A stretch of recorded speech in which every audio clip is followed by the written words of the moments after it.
Señor presidente de la Asociación de Cronistas Oficiales de Extremadura, don Feliciano Correa. Señor director general de Promoción Cultural del Gobierno de Extremadura, don José Antonio Agúndez. Señor teniente alcalde y portavoz del Ayuntamiento de esta capital de Extremadura, de Mérida, don Fernando Molina.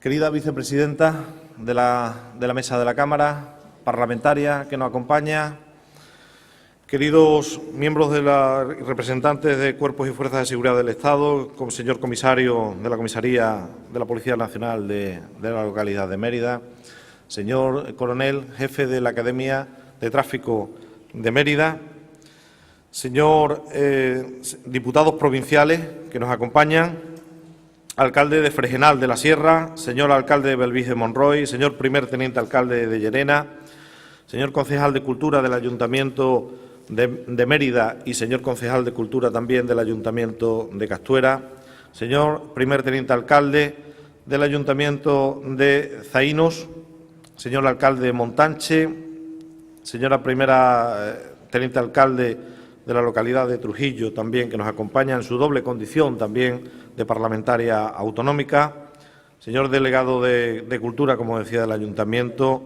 de Mérida, miembro de la Asociación de Cronistas Oficiales de Extremadura. Cronistas Oficiales de Extremadura, señoras y señores, muy buenos días a todos. No sé si me ha quedado alguien, porque eran tantos para nombrar en los saludos protocolarios que no sé si hay alguien que me quedaba atrás. Si así fuera, que me disculpe por ello. Bienvenidos y buenos días y bienvenidos a esta que es su casa, a la casa de todos los extremeños. Están ustedes en el Parlamento de Extremadura, están ustedes en la sede del Poder Legislativo extremeño, están ustedes en la casa de todos los extremeños, el Parlamento extremeño. Aquí es donde se hacen todas y cada una de las normas de convivencia de los ciudadanos de esta comunidad autónoma. Por tanto, encuéntrense como en su propia casa. Bien hallados y bienvenidos al Parlamento de Extremadura, como decía. Ojalá su estancia sea provechosa y los frutos de esta primera asamblea de cronistas oficiales de nuestra tierra redunden en beneficio de toda la ciudadanía. Creo que ustedes cumplen con una función de servicio público.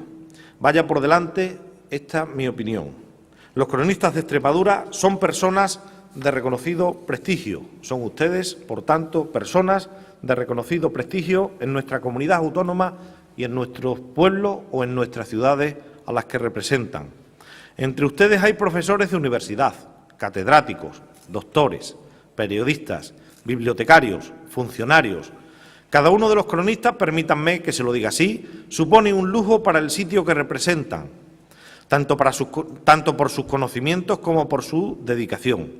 Un cronista es un escritor, es un historiador, es un periodista e incluso es un pregonero, todos juntos superpuestos y ordenados. Un cronista es para mí, permítanme que lo diga así, un embajador de su localidad, un embajador de su tierra, pero también, por ende, es un embajador de nuestra tierra, de nuestra querida Extremadura. ¿Por qué alguien quiere ser cronista? No lo sé, es un misterio.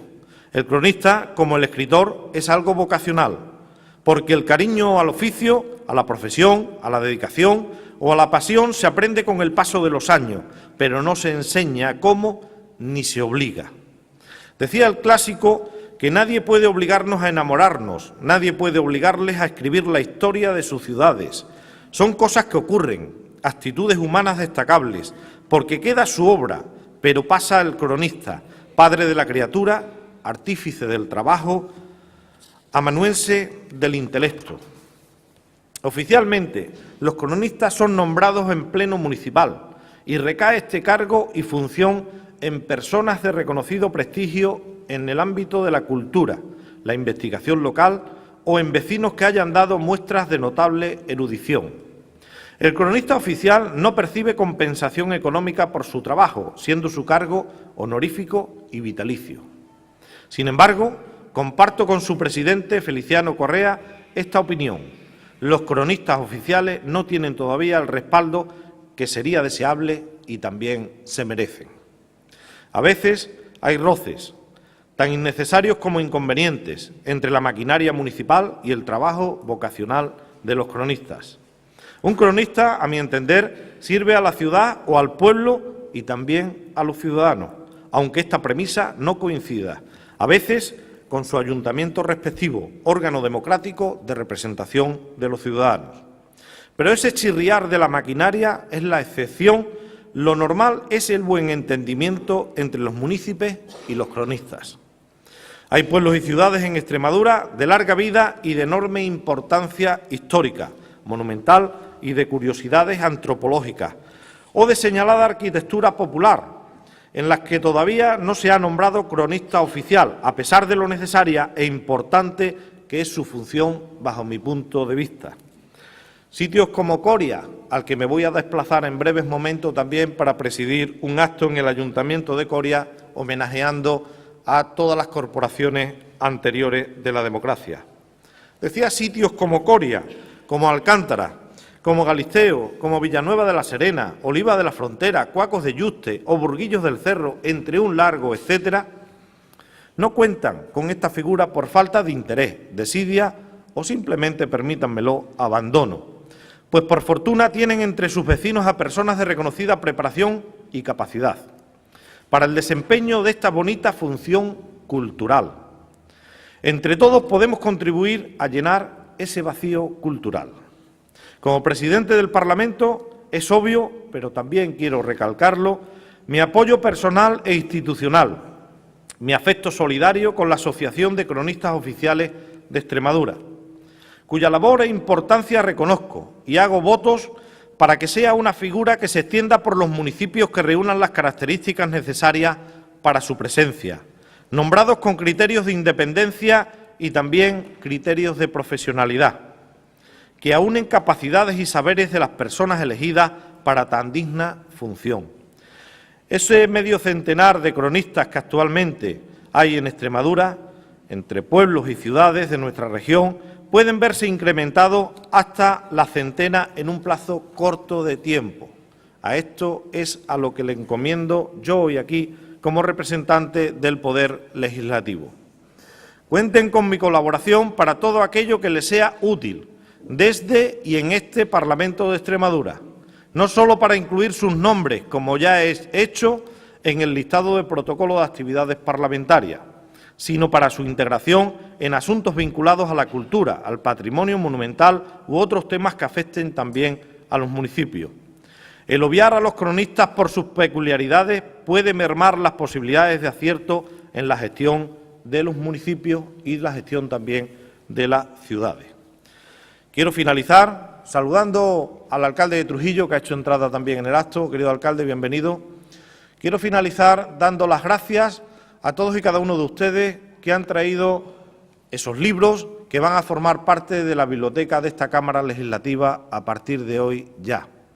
Les agradezco profundamente, en nombre de los 65 parlamentarios que aquí nos sentamos, el haber traído esos ejemplares que van a tener oportunidad los parlamentarios, pero también van a tener oportunidad el resto de extremeños y todo aquel que pase por el Parlamento de poder hojearlos con tranquilidad. Tienen también un pequeño detalle, un pequeño obsequio luego de la Cámara Legislativa también, que se llevarán como recuerdo de este día, como recuerdo de esta asamblea, esta primera asamblea de cronistas oficiales. Y termino agradeciéndole al presidente, querido presidente, haber tenido la deferencia de celebrar esta primera asamblea de cronistas oficiales de Extremadura aquí, en esta sala de la Autonomía. Sala de la Autonomía que fue sala de ubicación del primer hemiciclo que tuvo la Asamblea de Extremadura durante 20 años. Aquí, ahí figura la maqueta. Durante 20 años aquí se debatieron todas las normas de convivencia de Extremadura, de esa Extremadura y de ese Estatuto de Autonomía que llegó en Extremadura en el año 1983. De 1983 al año 2003, aquí fue lugar de debate de muchas normas de convivencia de todos los extremeños. Hoy va a ser lugar de debate de la primera asamblea de cronistas oficiales de Extremadura. Es para el Parlamento extremeño, querido presidente, todo un honor y todo un orgullo contar con ello.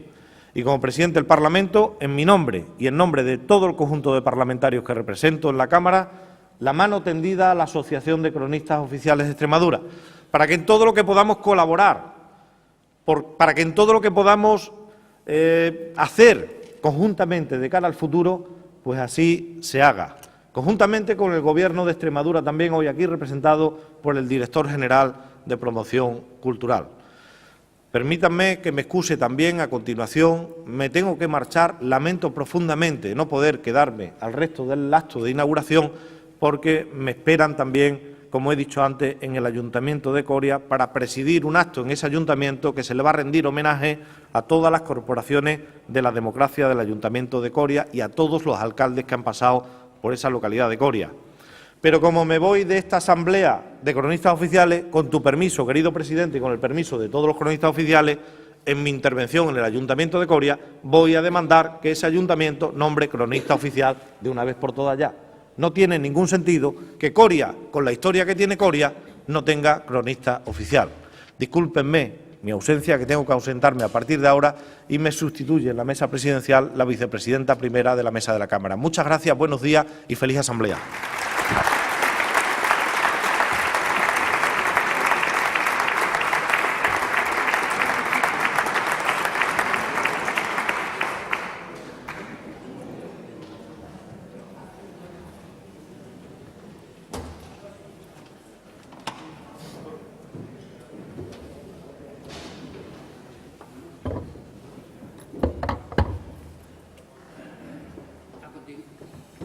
A continuación, nos va a dirigir la palabra en nombre del alcalde de Mérida, como él explicará ahora, don Fernando Molina, que es portavoz del ayuntamiento de esta ciudad que nos acoge.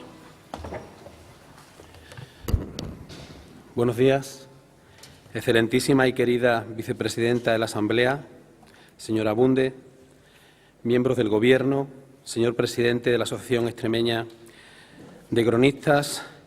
Yo creo que, amigos, amigas todas, yo creo que voy a ser más breve en el saluda, sobre todo porque creo que cuando un político ejerce una responsabilidad en nombre de otro político, si cabe, todavía debe ser más breve. Yo les hablo hoy en nombre del alcalde de Mérida, que por razones ajenas a su voluntad, bueno, ha tenido una pequeña revisión médica desde el día de ayer y le darán el alta seguramente en el día de hoy. Pero eso no le va a mermar la sensibilidad al Ayuntamiento de Mérida, a la capital de Extremadura, para reconocer cosas. Yo creo que en ese aspecto ha sido muy diligente y muy concreto el presidente del Parlamento extremeño. Creo que ha hecho un análisis muy certero de lo que es un cronista. Y a mí, si me lo permiten, en mi condición de estar acompañado del delegado de Cultura de este ayuntamiento, de haber sido delegado de Cultura, de haber sido compañero de Consuelo, me gusta impregnar un poquito la palabra de cronista de algo más emotivo. Yo creo que un cronista es un artesano de la memoria, un artesano del día a día, de lo hermoso que es lo cotidiano, lo que para otros pasa totalmente desapercibido. Creo que el cronista es el mejor antídoto contra el olvido. Es una pieza angular en el devenir de los pueblos, porque para mucha gente no suceden cosas importantes en los pueblos. Y para un cronista, el día a día, el hijo de quién, la persona que hizo un problema entre lindes, cualquier aspecto tiene ese valor añadido de lo etnográfico, de la antropología popular. Y en ese sentido yo creo que los cronistas son todo eso que ha dicho el presidente del Parlamento y todavía si cabe más. Son una pieza, desde luego, la contribución en esta ciudad de nuestros cronistas oficiales, que por razones obvias no han podido estar todos, pero que está perfectamente representado en la figura de su presidente y querido amigo, Fernando Delgado, también artista de la historia y artista del día a día y, sobre todo, un artesano de la comunicación. Yo creo, Fernando, que es lógico también que estando yo aquí, siendo una figura de esta ciudad, destaque tu perfil, porque a mí me gusta decir las cosas en vida de las personas. Creo que tu contribución es enorme al devenir de esta ciudad y creo que también has dejado mucha sensibilidad, mucho cariño y mucho esfuerzo en este acto. Y por mi parte, bueno, yo creo que lo que se pide es una primera figura de un gobierno, estar entre los primeros puestos de las tenencias de alcaldía, es concreción, brevedad, pasión, porque es verdad que tengo pasión por mi ciudad, tenemos todo el equipo de gobierno pasión por esta ciudad y esa misma pasión es lo que venimos a ofrecerles aquí. Como ya ha dicho el presidente del Parlamento, se sienten ustedes en este recinto, se sienten ustedes como en su casa, pero se sienten en todo el término municipal de Mérida y en su comarca como en el epicentro de Extremadura, como en el corazón de Extremadura y, sobre todo, como en el hogar. Están ustedes en su hogar. Pídanle a Mérida lo que necesiten, que teniéndolo se lo dará. Y si no somos capaces de conseguirlo, se lo pediremos a quien pueda ayudarnos, quien tantas veces nos ha tendido la mano en lo que llevamos de gobierno, como ha sido el Gobierno de Extremadura. Y aquí públicamente pues también quiero agradecer al Gobierno de Extremadura su sensibilidad y su cariño para conseguir muchas cosas. Esta ciudad está en deuda con un compromiso también del presidente de la Asamblea que no dudamos, que es su estatuto de capitalidad, y verá la luz, seguro, sin duda, antes de que termine esta legislatura. Con lo cual, reciban ustedes un cordial y afectuoso saludo de esta ciudad que yo le transmito ciudadano a ciudadano en la persona que represento hoy, en el alcalde de Mérida, y larga vida a esta asociación. Les digo y les manifiesto, reitero, que tienen ustedes a su disposición a esta ciudad para lo que necesiten. Feliciano, un abrazo muy fuerte del alcalde de Mérida, que estrecho en su nombre hacia ti para que llegue a todos los que estáis hoy aquí, a todos los alcaldes, a todas las personas que han acompañado y que han querido darle a este acto la institucionalidad que tiene. Que tengan una feliz jornada, buen día y a su disposición. Gracias.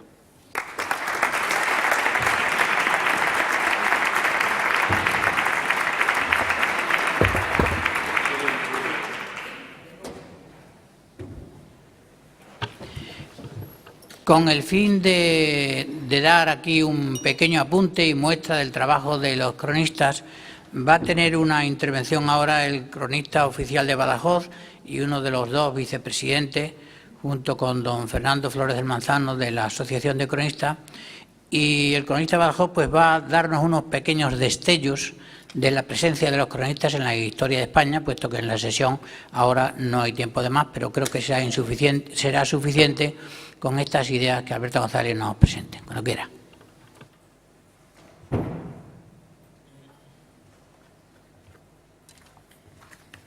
Muchas gracias, señora vicepresidenta de la Asamblea de Extremadura, señor presidente de nuestra asociación, representantes y miembros del resto de instituciones civiles y militares. Buenos días, muchas gracias. Ya se ha dicho prácticamente todo sobre los cronistas. Desde fuera, yo voy a decir prácticamente lo mismo desde dentro, coincidiendo en muchas de las ideas y de las reflexiones que se han expuesto de manera muy breve. Funcionamos sobre valores entendidos, pero alguna precisión no huelga nunca. Somos cronistas oficiales. En sentido literal, cronista es quien hace crónicas, el que hace la historia siguiendo el orden del tiempo, sobre todo referida a su época y a su entorno más cercano. El cronista es el que observa y cuenta lo que ve. Cronista es, pues, quien relata los hechos de un lugar. Sobre este esquema, cronista oficial es el que nombra una institución como colaborador histórico, seleccionado, como muy bien se ha dicho, entre figuras con prestigio en el estudio y defensa de la localidad, como reconocimiento a una labor ya acreditada. Normalmente, un cronista no es nombrado ex novo sin currículum previo. Nombramiento que hacen las instituciones, fundamentalmente los ayuntamientos, a título honorífico y vitalicio, se ha dicho, gratis et amore, como no podía ser de otra manera, para que el cronista no pierda su independencia y no se encuentre obligado a nadie que no sea su propia ciudad. El cronista es el que actúa como mediador entre la teoría y la práctica para poner a la población en contacto con ella misma. El referente que enseña a la ciudad de hoy cómo fue la ciudad de ayer y que trata de enseñar a la ciudad de mañana cómo es la ciudad de hoy, para que esa ciudad no pierda la continuidad de su naturaleza en el tiempo. El cronista es el que cela por la memoria y las realizaciones de las generaciones precedentes, cada una de las cuales está obligada a conservar lo recibido, al objeto de que, sin renunciar a adecuarse en cada momento al ritmo de los tiempos, conjugue su evolución de lo antiguo, de lo de siempre, de lo efímero, con lo importante, a fin de que el acervo común atesorado a lo largo de los siglos que cada generación recibe de la anterior sea entregado intacto a la siguiente. Al servicio de tal objetivo, el cronista oficial actúa como conciencia crítica frente a los que toman decisiones, en ocasiones, sin medir las consecuencias de lo urgente sobre lo importante, advirtiendo que mientras el paso de las personas es fugaz durante cortos periodos de tiempo que nada significan en la perspectiva larga de la historia, la ciudad, que es lo importante, permanece siempre y que hay algunos cambios que resultan irreversibles. De ahí que el cronista desarrolle sobre todo dos funciones principales. Una, actuar como fedatario de la memoria de su ciudad, manteniendo vivo el recuerdo del pasado para que no se rompa la continuidad histórica. Y la otra, defender los hitos que materializan esa historia como monumentos, edificios singulares, traza urbana, rincones, tradiciones, costumbres, etcétera, celando porque no resulten menoscabados en su entidad y en su significación. Por eso, cuando un cronista escribe un libro, pronuncia una charla, guía una visita, propone el nombre de una calle, estudia un personaje o realiza otros trabajos semejantes, está cumpliendo con su función. Pero cuando alza la voz frente a la destrucción de un monumento o la desaparición y degradación de los elementos sustanciales de una ciudad, también, porque para las dos cosas fue nombrado. Y una cuestión está muy clara, que con independencia de quién lo nombre, el cronista de la ciudad es a ella a quien en primer lugar se encuentra obligado. En aras de la brevedad, digamos como un flash de justicia para concluir en esta asamblea de cronistas extremeños que a lo largo del tiempo Extremadura se ha adornado siempre con cronistas de auténtica categoría. Resulta obligado citar algunos de los muchos que han florecido en Cáceres y Badajoz. Recordemos entre los cacereños, limitándonos a los más cercanos, a Vicente Paredes, Publio Hurtado, García Plata de Osma, Sánchez Loro, Santos Coco, Carlos Gruizar, Díaz Escobar, Gutiérrez Macías, Muñoz de San Pedro, conde de Canilleros, o el más recientemente fallecido, nuestro colega Antonio Rubio Rojas. Y entre los badajocenses, en este caso remontándonos algo más para no dejar fuera nombres imprescindibles, a Rodrigo Dosma, Gil González Dávila, Juan Solano de Figueroa y su anónimo continuador, Alejandro Silva Barreto, Ascencio de Morales, Diego Suárez de Figueroa, Leonardo Hernández Tolosa, Vicente Barrante, Valentín Falcato, Joaquín Romero Morera, Nicolás Díaz y Pérez, Tomás Romero de Castilla, López Prudencio, Rodríguez Moñino, Arcadio Guerra, Manuel Alfaro, Julio Cienfuegos y tantos más. Continuadores de ellos, con la misma ilusión y con el mismo rigor, somos los cronistas que hoy nos reunimos aquí y los otros muchos que, repartidos por todos los rincones de la geografía nacional, se afanan en investigar el pasado de sus localidades para actuar como fedatarios de lo que ven y conocen de primera mano, realizando una valiosa aportación de material a los historiadores y analistas.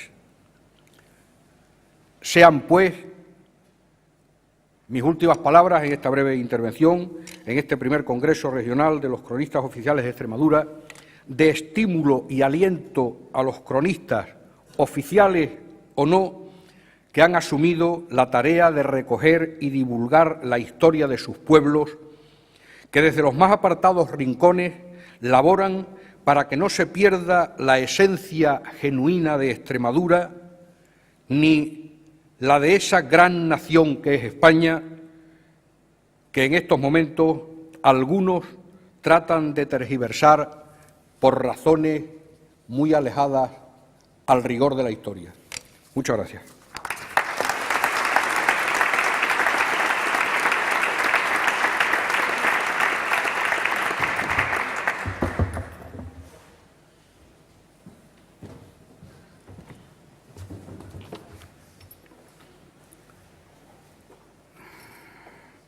Querida Consuelo, vicepresidenta y amiga, gracias por estar aquí.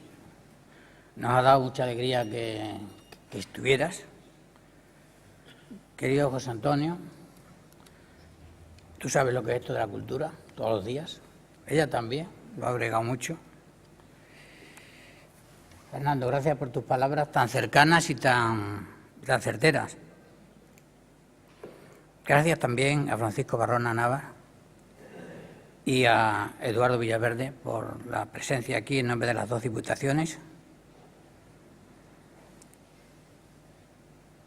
Querido alcalde de Fregenal, vecino, muchas gracias. Ya he presenciado en muchas ocasiones tu apoyo a la cultura, de una manera o de otra. Ángel, también muchas gracias por acompañarnos, concejal de Mérida. Muchas gracias, Alberto, alcalde de Trujillo, y al primer teniente alcalde de Llerena, José Francisco Castaño. Gracias. Estuvimos antes de ayer despidiendo a un alcalde en Llerena de una época, yo creo que no se ha aprendido bastante de esa época, de esos años sin recursos de la transición, donde uno de los que pedaleó fue Pepe Vázquez. Querido concejal de Cultura del Ayuntamiento de Castuera, primer teniente alcalde de Zaino, el anterior Juan José Perea, Gregorio Gallego. Querido coronel, gracias también por estar aquí, en esta ventana que se abre de los pueblos de Extremadura a través de nuestra impresión. Querido comisario,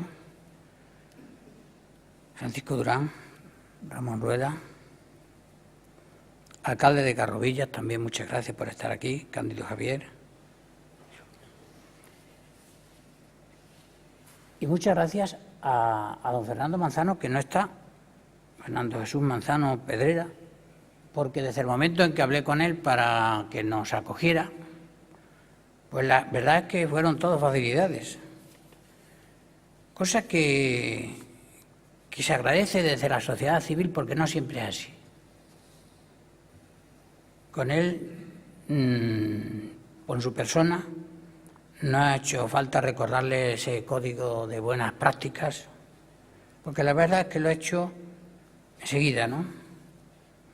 Y si se lo hubiera pedido a Consuelo, lo hubiera hecho igual. Porque hay gente que tiene ese estilo de acogernos, de ser hospitalarios, en sentido de no patrimonializar los bienes públicos, sino hacerlos extensivos a todo el mundo. Por eso, en nombre de todos los cronistas, pues se nos ha hecho más fácil, ¿no? Y quiero mencionar en este caso también al esfuerzo de dos cronistas que han llevado un poco más el peso, entre otros, de esto, aparte de la Junta Directiva, a Fernando Delgado, nuestro cronista de Mérida, y nuestro secretario general Luis Garraín de Llerena, que lo ha hecho muy bien. ¿Quiénes somos los que aquí estamos? Pues somos nosotros un colectivo surgido del afán por perpetuar la memoria de los pueblos, ciudades, villas y rincones, de tal forma que en el oficio de hacer crónicas nos ocupamos, pero también en el de cantar o contar las lindezas del lugar, hurgar en su pasado y alumbrar datos que hagan comprensible el ayer y expliquen por el pretérito el presente. Gracias al esfuerzo común de este colectivo, podemos afirmar que se ha dado a la imprenta un centón de asuntos que de otras maneras no se habrían dado y que son base para historiar una rica y diversa realidad. Gracias al cronista se hace verdad aquel aserto de Miguel de Unamuno de que en lo local está la esencia de lo universal. Gracias al cronista, queridas autoridades que nos acompañáis, puede explicarse lo que se desconocía. Contaba yo en cierta ocasión cómo en algunos grupos aborígenes, cuando el jefe de la tribu anhelaba conocer si iba a llover, si las cosechas serían buenas o malas, si el dios de la guerra estaba a favor o no de la tribu enemiga o de la propia, se llamaba al hechicero, que tiraba por el suelo unas plumas, unos huesos, y después de dar unos saltos en el aire, pues decía el futuro. Hoy, cuando los alcaldes necesitan quedar bien y explicar a las postineras visitas que llegan al pueblo la importancia del lugar, no llaman al hechicero, sino que llaman al cronista, que es como un brujo moderno, que en lugar de explicar el futuro, explican el pasado. Pero el cronista, que es un oficio, que su oficio no tiene estrellas ni galardones, sufre. El cronista sufre.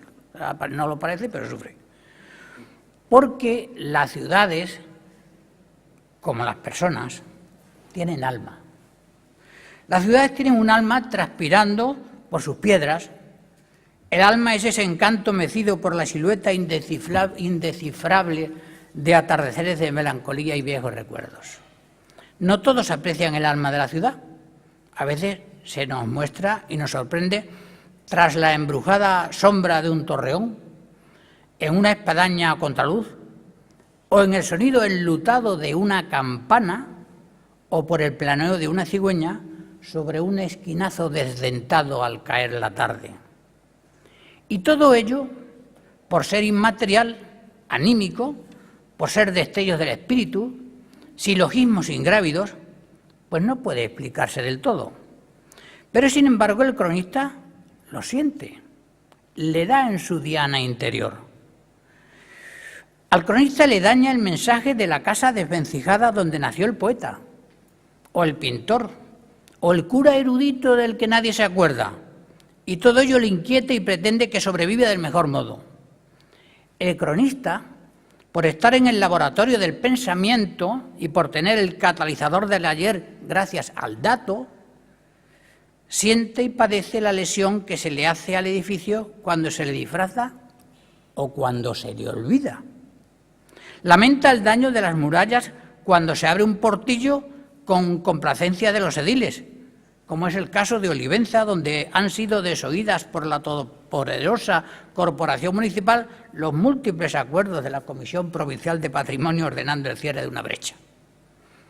Hay un castillo emblemático encaramado en la roca alburquerqueña y cuando se le mutila su morro, que está ahí de cera terciaria, para colocar un ascensor y remediar la dificultad del ascenso, que es lo que explica al ascender, es decir, al subir, la importancia y el encanto del sitio, pues se le mutila una parte importante, como si no hubiera terrenos donde hacer posadas, ascensores y montacarga.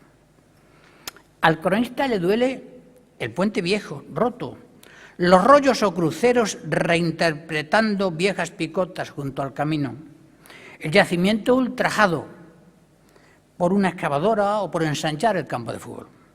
Un día me avisaron porque otra excavadora estaba tirando una ermita del siglo XVII, una ermita que anotara en sus visitas para escribir su historia eclesiástica del obispado de Badajoz, Juan Solano de Figueroa y Altamirano. Cogí mi coche y fui al sitio. Quedaba solo la bóveda y el pórtico de entrada. El resto estaba en el suelo. Y allí, tan contentos y contra toda norma y buen gusto, han levantado un edificio para la Consejería de Agricultura, reproduciendo, supongo que arrepentidos, las dimensiones de la vieja ermita, dedicada a San Antón. A la altura de donde estuvo el púlpito, en la nueva construcción, se ha perforado una salida, una pasarela a varios metros del suelo, una obra que, vista de lejos, es un caso único en el mundo. Esto es, una ermita del siglo XVII con un puente aéreo. Corría el año 1988 y la concejala de Cultura del Ayuntamiento de Torrejón el Rubio, Teresa Castellano, tomó posesión de su tarea y enseguida, desde su flamante cargo, dio orden para que se tiraran al basurero los libros viejos de la biblioteca del pueblo. Dijo, son libros antiguos que ya nadie los lee. Imagino a los autores removiéndose en sus sepulturas. Solo llegamos a tiempo de recuperar unos pocos, porque llovía y se apagó el fuego. Pero mordidos estaban y sangrando de incomprensión en su vertedero. Había ejemplares del 17, del 18 y del 19, uno de ellos titulado Las criaturas, grandioso tratado del hombre, de Raimundo Sabunde. Cómo lloraban las criaturas. La sobrina de Don Quijote se había reencarnado en ella. Y es que a veces, queridos amigos, los cronistas somos más sensibles por ser más enterados, y lo digo sin ninguna petulancia, y nos vamos al basurero o a parar la excavadora. En el año 1985, la Consejería de Cultura dictó un decreto para que se quitara una casa que se había subido en la propia muralla, como se sabe, declarada bien de interés cultural. El alcalde del sitio, ante mi censura, por conceder licencia de obra al vecino, me dijo que yo defendía una ley franquista. Le dije, no, la ley en vigor es republicana, de Manuel Azaña. Luego la hizo suya Javier Solana en 1985 y más tarde, en tiempos de otro socialista, Francisco Muñoz, en 1999 se hizo la de Extremadura. La muralla se ha caído y ahora es ocasión de quitar la casa de encima para cumplir la norma de la consejería. Pues resulta anacrónico que los muy concejales se empeñan en mantener la casa. Y hoy como ayer. O sea, ayer como hoy. El día 7 de abril del pasado año 2011 se desmontaba en su integridad el escudo que estaba en la fachada del edificio del Tribunal Superior de Justicia de Cáceres ante el reclamo de cronistas, de escritores, de académicos, antigua sede de la Real Audiencia de Extremadura. La pieza en cuestión era el más monumental de todos los emblemas armeros existentes en esa histórica ciudad, a pesar de ser de los más recientes, y probablemente desde el siglo XVII no se ha labrado en toda Extremadura una obra tan notable como esa. Tenía su historia, pues el 17 de abril de 1949 se firmó el proyecto de restauración en el Palacio de Justicia de Cáceres, con dos arquitectos, José María Rodríguez Cano y José Manuel Rodríguez Valcárcel. A estos dos maestros se debe el más importante plan de restauración del patrimonio histórico de esa ciudad tras la Guerra Civil del 36. Se encargó el escudo por los propios arquitectos al notable escultor Enrique Pérez Comendador. Y el escultor logró un resultado imaginativo, con algunas variaciones sobre el original oficial, de tal forma que, siendo representativo de una época y régimen político, lo hacía un poco intemporal por su cuidado diseño. Los altorrelieves salían medio metro del escudo y recordaban los escudos señeros de los reyes católicos, de los cuales hay muestras en Toledo, en Granada y en algunos sitios de Castilla. Los canteros que hicieron ese escudo eran de Cáceres. Los había buscado Valentín Pinilla Fernández, el constructor. Todo él era de granito. Y protestábamos, carta sobre carta, escrito sobre escrito. El escudo constaba de 7 piezas, medía 2,50 metros de alto, 2,40 de ancho y 80 de fondo, y pesaba 12.000 kilos. Eso explica las grandes dificultades que tuvieron para sacarlo entero, que no pudieron. Entonces, tiraron de radial, de martillo, de puntero y lo trocearon. Al ver esto, como sufren los cronistas, resultaron inútiles todos los esfuerzos para detener un ataque tan bárbaro y sectario. Incluso el juez de lo penal, que conoció del asunto, por si hubiera existido delito contra el patrimonio artístico, solicitó un informe de la Real Academia de Extremadura, que le fue remitido, que conocí como académico, pero por ello no condenó o no mandó a la suspensión de la obra semejante. El Instituto de Estudios Heráldicos y Genealógicos de Extremadura pues también realizó unas alegaciones que presentó en el Ayuntamiento de Cáceres por defecto de forma. Tampoco se paró. La cuestión era fácil de solventar, incluso desde un ángulo político.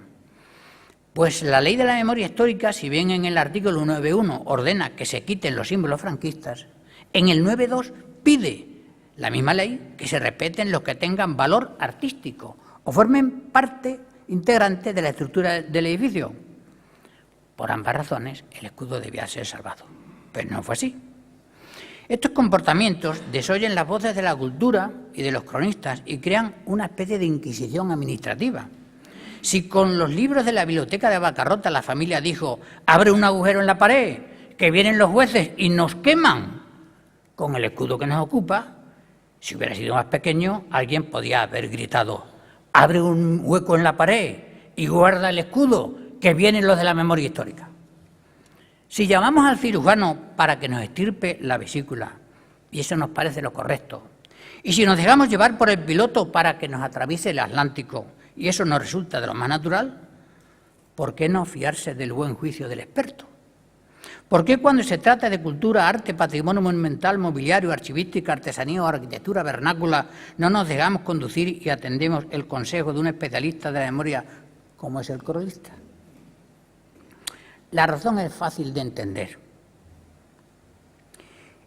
Y tengo la sensación de que estoy hablando a los que estáis, porque a los que me gustaría hablar es a los que no están, como el cura en el sermón, ¿verdad?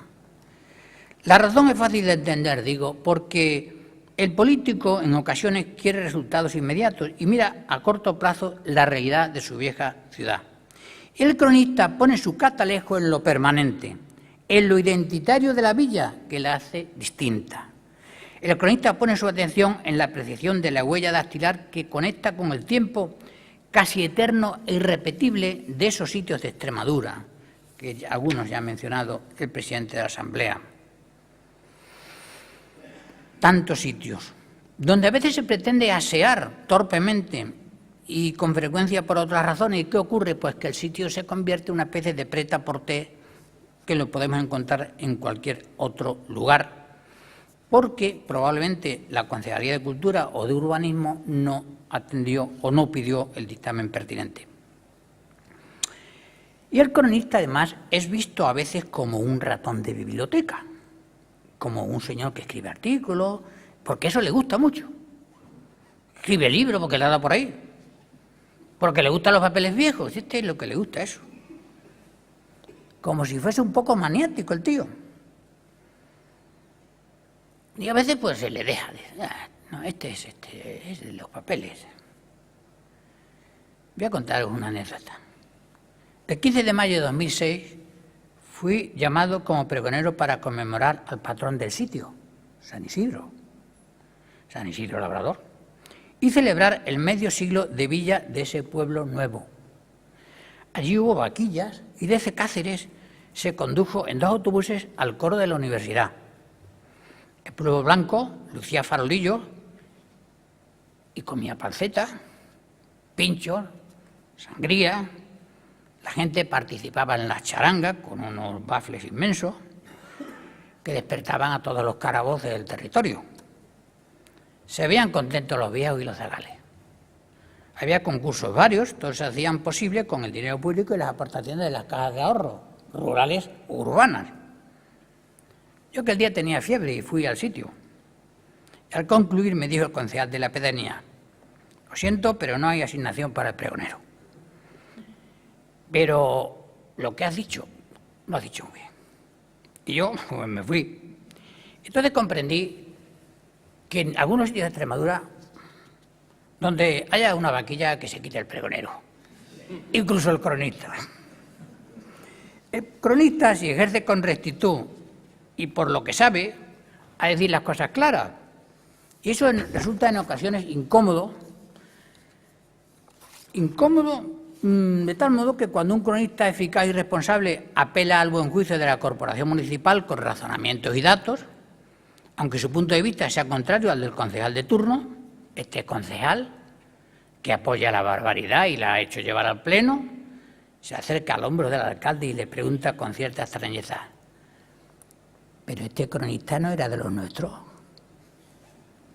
No se entiende en nuestra sociedad, donde la política lo ha llenado quizás demasiado, que haya en esto de la cultura gente que no enarbola banderas, sino leyes, ética, argumento, pero es desoído unas veces por ignorancia y otras por sectarismo. Los cronistas estamos asociados, es verdad, pero no nos engañemos y no teman. No somos camarillas, porque somos libres pensadores y no es fácil pastorearnos ni ponernos de acuerdo para ir con una pancarta a ningún sitio. Somos poco adictos a los conciliábulos y cada uno dice lo que cree porque es su mayor saber y entender ese, usar la libertad, la grandeza que decía Cervantes, ¿verdad? En cierta ocasión, mi dentista, cada vez que iba a visitarlo, y estando él en mejores condiciones para acongojarme a mí que yo a él, me decía: te he leído, pero has de ser más duro. Deberías haberle dicho a ese que es un hijo de... Yo al salir, y todavía disminuido por la anestesia, y con los labios encorchados, música, mira, fulano, yo escribo todo lo claro que me lo permite mi nómina. Porque si un cronista es además funcionario público, o lo ha sido y conoce a la gente, no puede arriesgarse a que apaleen el bolsillo y el puchero de su familia por una machada del cronista oficial. Y es que ante todo somos obreros de las letras, de la investigación y de la literatura. A veces hasta hacemos de negros con algunos ediles, con el riesgo de que si no gusta al que lee lo que le hemos escrito, pueda apalearnos y decir: ¿cómo me has escrito eso, hombre? Todo esto sucede y por lo tanto no podemos pedir al cronista que, además de ser barato, sea también un héroe. Aun con todo, somos amantes del oficio, porque nos mueve algo muy propio de quien tiene ese conocimiento y además convicciones. En cierta ocasión comenté que Albert Camus en La peste indicaba: el modo más cómodo de conocer una ciudad es averiguar cómo se trabaja en ella, cómo se ama y cómo se muere. Pero hay pueblos y ciudades donde la gente tiene de cuando en cuando la sospecha de que existen otras cosas. O sea, que además de trabajar, amar y morir, existen otras cosas. ¿A qué cosas se refiere el escritor? Dice que la gente tiene sospecha de que existen otras cosas. Pero tener sospecha es una garantía de progreso, porque la sospecha no adormece, sino que incita a pensar. La propia filosofía progresó por las dudas, por la inconformidad, por la ignorancia ante lo que no sabía. Y preso de esa duda vacilante de qué es una ciudad y de su alma, me encaramé en un torreón templario de mi pueblo, después de haber leído al escritor, y escribí yo: rinconeras de los cielos, aleros de las cigüeñas, palomas del campanario, cernícales de la iglesia, si contarais lo que veis, sabríamos lo que es belleza y aprenderíamos a amar el alma de la ciudad volando por las almenas. Porque es verdad, hay sitios que tienen almas, y lo digo aquí en Mérida. Tierra selecta y sosegada, porque los eméritos la sosegaron para ellos mismos y para su reflexión, que es lo que muchas veces nos falta. Existe el alma con tal de que un vecino la imagine y un cronista la cante o se aproxime a su definición. Por todo ello, querida vicepresidenta, tú que has estado vinculada mucho tiempo y estás en el mundo de la cultura y has sido pregonera también, en esta reunión de cronistas oficiales de Extremadura yo voy a reivindicar la consideración a la figura y a la función del cronista. Y para que esto sea real es preciso que el cronista exista. Esto es, que forme parte su figura en el esquema jurídico de la administración local. Si el cronista es preciso en los pueblos, no puede ser un don nadie que solo tiene prestigio, pero si no se le escucha, o si se le escucha y no gusta lo que dice, pero si no tiene sitio en el protocolo ni aparece como necesario a la hora de tomar decisiones que tienen que ver con sus saberes, no le estamos dando la categoría que merece. Si el secretario municipal advierte de la ilegalidad en el caso de que la corporación corra el riesgo de conculcar la ley. ¿Por qué no escuchar el juicio del cronista cuando la actuación municipal corre el riesgo o particular corre el riesgo de desvirtuar o conculcar el testimonio vivo de la historia? Se hace necesario dar forma a la figura de este servidor público que benévolamente y solo con su prestigio corre con los gastos de su gestión, pero es desoído con frecuencia. Por todo ello planteo en esta asamblea de cronistas y ante representantes de la Asamblea de Extremadura, en esta Cámara de los Diputados extremeños, la necesidad de que la figura del cronista pase a ser considerada por el Ejecutivo autonómico. Nuestra exposición de motivos se asentará en el hecho de que la figura del cronista oficial goza de una larga tradición histórica y hoy es incuestionable la utilidad de su tarea. Por todo ello, presentaremos en el registro de la Asamblea de Extremadura la propuesta que anuncio en los siguientes términos. Propuesta que la Asociación de Cronistas Oficiales de Extremadura eleva a la Presidencia del Parlamento extremeño para su traslado a los grupos parlamentarios a los efectos de impulsar su regulación por el Ejecutivo autonómico. La figura del cronista oficial goza de una larga tradición histórica y hoy es incuestionable la utilidad de su tarea historiográfica. Por ello, son muchas las entidades locales que, conscientes de la relevante labor que desarrollan, han procedido a implantar esta figura estudiosa de la historia del municipio y que da fe de los principales acontecimientos sociales, culturales, políticos y otros relacionados con la correspondiente localidad. Pero esta labor de notario de los hechos, presentes e intérprete de los pasados, está huérfana de una regulación jurídica que garantice la idoneidad de las personas en las que puede recaer su nombramiento, las obligaciones que contrae, los derechos inherentes a esta distinción y las funciones que están llamados a desarrollar. No está mal recordar aquí un antecedente significativo de una función que era necesaria y se ejercía de hecho, pero no estuvo regulada hasta tardíamente. Nos referimos a la consideración que en la Constitución de 1812, que estamos celebrando, se prestó a la figura del secretario municipal, que se procedió a raíz de esta norma suprema del 12 a enmarcarlo y a dotarlo de profesionalidad y sitio en las normas establecidas. Y antes no estaba enmarcado en ningún corpus legal. No procede ahora un paralelismo entre la figura del secretario y el cronista, sino que pretendemos poner de manifiesto cómo las tareas sociales llega un momento en que demandan ser incardinadas de algún modo para sustanciarse en una cristalización jurídica que ampare a la persona y a la función que desarrolla, como es el caso que nos ocupa. Porque solo una adecuada regulación normativa garantiza que el ejercicio de las funciones que están llamados a desarrollar los cronistas oficiales se haga en un marco de imparcialidad, estabilidad y rigor, liberándolos de los ocasionales caprichos de los mandatarios políticos que temporalmente ejercen su tarea y garantizando que el cronista no sea utilizado indebidamente, al propio tiempo que se asegura que la función del cronista recaiga en personas que reúnan los requisitos de mérito y capacidad necesarios para ello.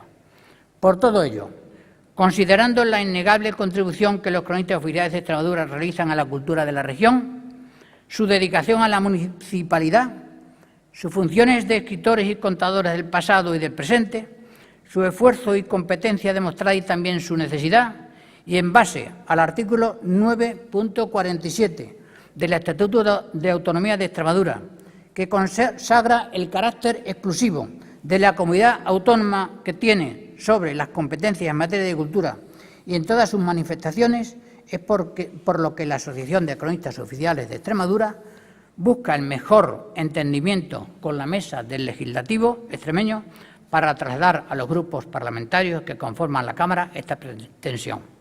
Todo ello con la finalidad de que pueda materializarse la correspondiente iniciativa parlamentaria por la que se insta al Gobierno de Extremadura a acometer la regulación de la figura del cronista oficial en el ámbito de la Comunidad Autónoma de Extremadura. Hasta aquí nuestra proposición. Esperamos, voy a terminar, señora vicepresidenta, poder hacer buen uso de la hospitalidad de esta casa hoy, donde los representantes de Extremadura toman la palabra. Hoy, con su venia, la vamos a tomar nosotros en esta asamblea, que aunque nos representamos a nosotros mismos, somos, sin embargo, el sentir de la realidad de nuestros municipios. Esperamos que una vez que se estudie nuestra petición, que este colectivo le hará llegar de la forma administrativa pertinente, propuesta que hoy le hemos adelantado en la capital de Extremadura y en esta casa, cuando luce el sol, es mediodía y cuando la Iglesia Católica celebra los nombres de los santos Primo y Feliciano, que bien podían ser patronos de cronistas, pues fueron hermanos en intenciones, como los cronistas, romanos como algunos eméritos, intrépidos y tozudos. Se resistieron al barbarismo del poder de Diocleciano y acabaron siendo héroes y luego mártires, negándose a renegar de sus principios, como nosotros. No les importaba defender sus ideas, aunque tenían una ventaja. Tenían los dos más de 90 años y desde luego nosotros tenemos otra, que hoy existe la ley de dependencia. Muchas gracias a todos.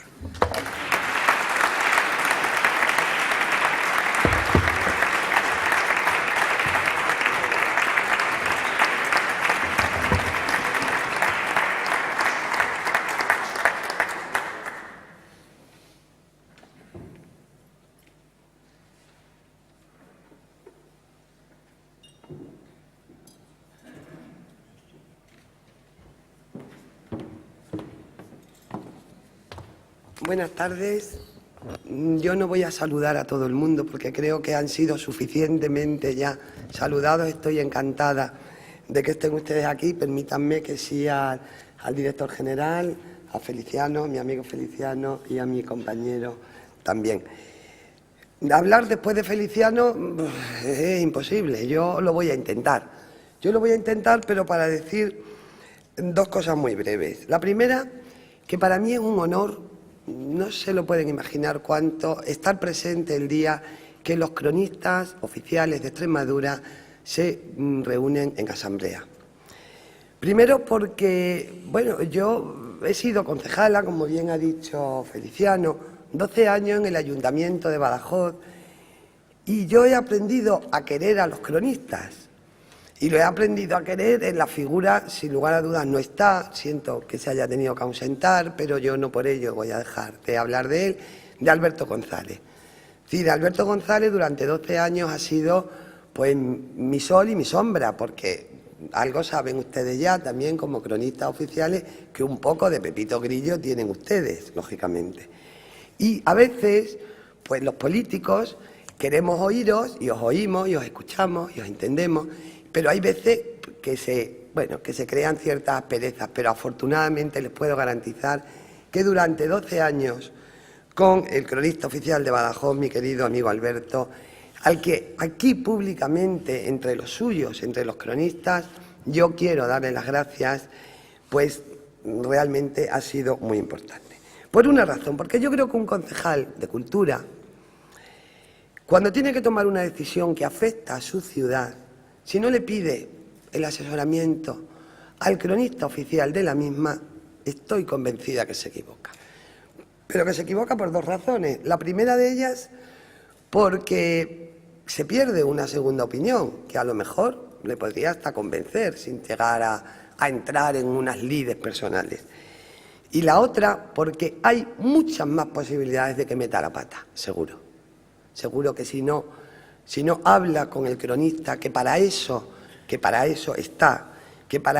está siempre dispuesto, con lo cual es muy importante. Les decía que amo a los cronistas porque también, claro, conozco al cronista de mi pueblo de origen, Luis Limpo, que está ahí también. Con él he aprendido también muchas cosas. ¿Por qué? Pues porque realmente el alma de la ciudad, como se ha dicho aquí a lo largo de esta jornada, el alma de la ciudad solo la perciben quienes la conocen perfectamente y solo la conocen perfectamente ustedes. Los políticos sabemos de muchas cosas y por tanto no sabemos de ninguna. Tenemos una misión que hacer, tenemos unos objetivos que cumplir, tenemos una dedicación al ciudadano, a la ciudadanía, pero la formación y el asesoramiento, sobre todo en materia de cultura, está de la mano de los cronistas. Por tanto, yo me gustaría decirles ya, para cerrar, que en cuanto entre tu iniciativa parlamentaria la tramitamos corriendo, porque a mí ya no me tienes que convencer, yo estoy absolutamente convencida. Y al director general, que lo tenemos ahí, pues ya le he dicho que nos vamos a tener que poner a trabajar, porque es cierto, no puede ser, y yo estoy de acuerdo, soy una defensora a ultranza y no habíamos hablado de este tema, no puede ser que un cronista no entre en el ayuntamiento de su ciudad por la puerta grande. Por la puerta grande, con el reconocimiento que se merece y que se ha merecido a lo largo de los años, con su dignidad protocolaria, y me atrevería a decir, y no me atrevo, deberían de tener en todos los ayuntamientos un despacho donde poder trabajar sin necesidad de que todo corra por cuenta suya. Yo creo que esa labor que ustedes hacen desde su propia vida, desde su propio domicilio, desde su propio centro de trabajo, cuando uno presta un servicio público de esa categoría y de ese nivel, debería de estar mucho más respaldado por los ayuntamientos. Y me alegro que ustedes se hayan unido para trabajar en esa línea. Muchas gracias y declaro inaugurada la jornada.